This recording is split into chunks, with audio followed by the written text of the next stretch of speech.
Shalom rekan-rekan pemuda, puji Tuhan kita boleh bertemu kembali di Renungan Sabda Bina Pemuda di pekan yang baru hari ini Senin 24 Januari 2022. Sebelum kita mulai merenungkan firman Tuhan, mari kita bersatu di dalam doa. Allah Bapa kami yang bertahta di dalam kerajaan surga, terima kasih kalau pada saat ini Engkau masih memberikan kami kesempatan dan waktu ya Tuhan. Kami anak-anak-Mu bersaat teduh, kami mau membaca juga mendengarkan kebenaran firman-Mu. Kami mohon tuntun dan bimbing setiap kami Tuhan agar dapat benar-benar mengerti apa yang hendak Engkau sampaikan kepada kami dan kami pun dapat dengan setia melakukannya dalam kehidupan kami sehari-hari untuk memuliakan nama-Mu.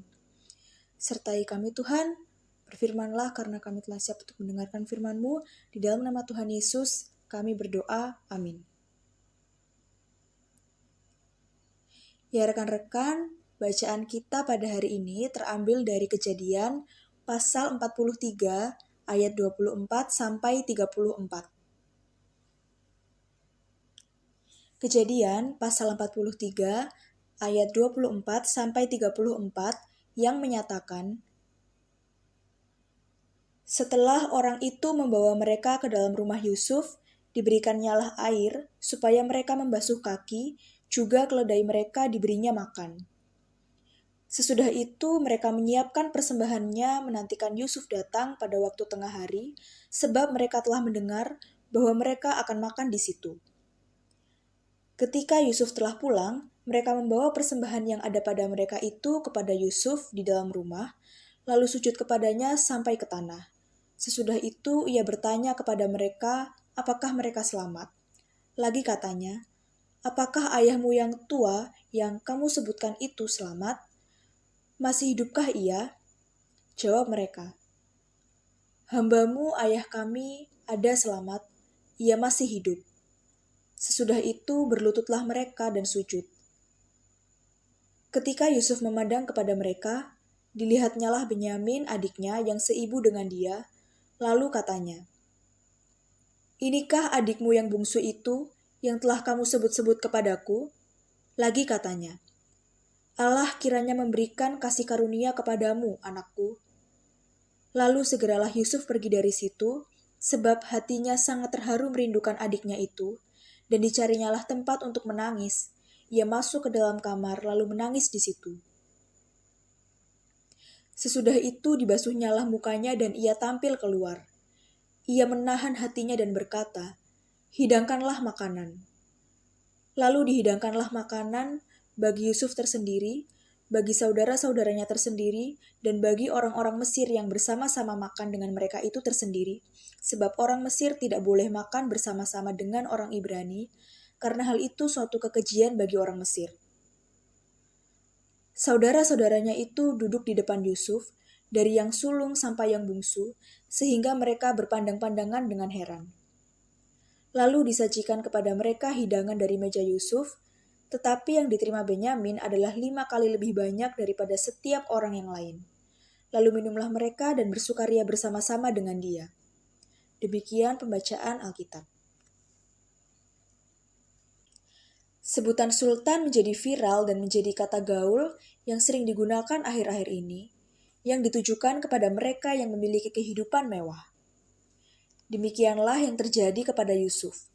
Dia menjadi sultan atas kerajaan Mesir. Namun keadaan demikian tidak membuat Yusuf menjadi sultan yang angkuh dan lupa diri. Kelaparan yang merajalela di seluruh bumi membuat Yusuf membuka segala lumbung dan menjual gandum kepada orang Mesir dan bagi semua orang yang mengalami kelaparan. Yusuf tidak sakit hati, justru dia menyambut dan menjamu dengan sukacita saudara-saudaranya, termasuk Benyamin.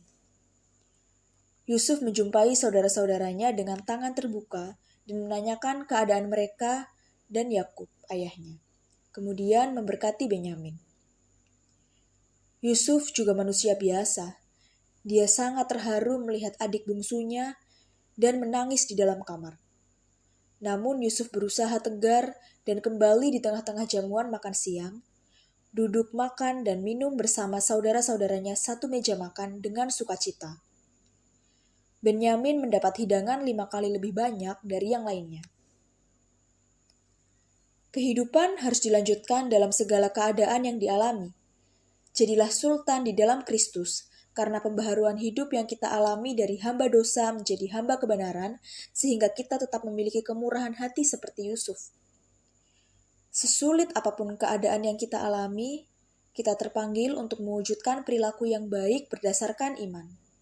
Jangan ada seorang manusia pun yang memegahkan diri di hadapan Allah. Sebaliknya, berusahalah hidup bermurah hati terhadap sesama. Kemurahan hati menghadirkan sukacita dan damai. Sebaliknya, kesombongan merusak kehidupan. Allah kiranya memberikan kasih karunia kepada kita sekalian, sehingga kita juga dapat menghadirkan damai sejahtera Allah dengan membuka diri dan menolong sesama. Demikian rekan-rekan renungan kita pada hari ini. Mari kita bersatu di dalam doa. Allah Bapa kami yang bertahta di dalam kerajaan surga, syukur kami naikkan kepadamu Tuhan untuk firman yang baru saja boleh Engkau sampaikan kepada kami, yang boleh kami dengarkan ya Tuhan. Kiranya firman-Mu ini tidak hanya lewat begitu saja, namun dapat benar-benar kami mengerti, dan kami pun dapat dengan setia melakukannya di dalam kehidupan kami sehari-hari ya Tuhan. Mampukan kami ya Bapa untuk meneruskan kemurahan hati Allah di dalam segala keadaan yang kami alami di dalam kehidupan ini Tuhan. Biarlah nama-Mu saja yang dipermuliakan melalui apa yang kami lakukan, melalui apa yang kami perbuat terhadap sesama kami ya Tuhan. Inilah ya Tuhan doa kami yang jauh daripada sempurna. Bila sebentar kami mau melanjutkan aktivitas, kami mohon bimbingan, tuntunan dan penyertaan-Mu ya Tuhan. Ampuni salah dan dosa kami, hanya dalam nama Tuhan Yesus kami sudah berdoa dan mengucap syukur.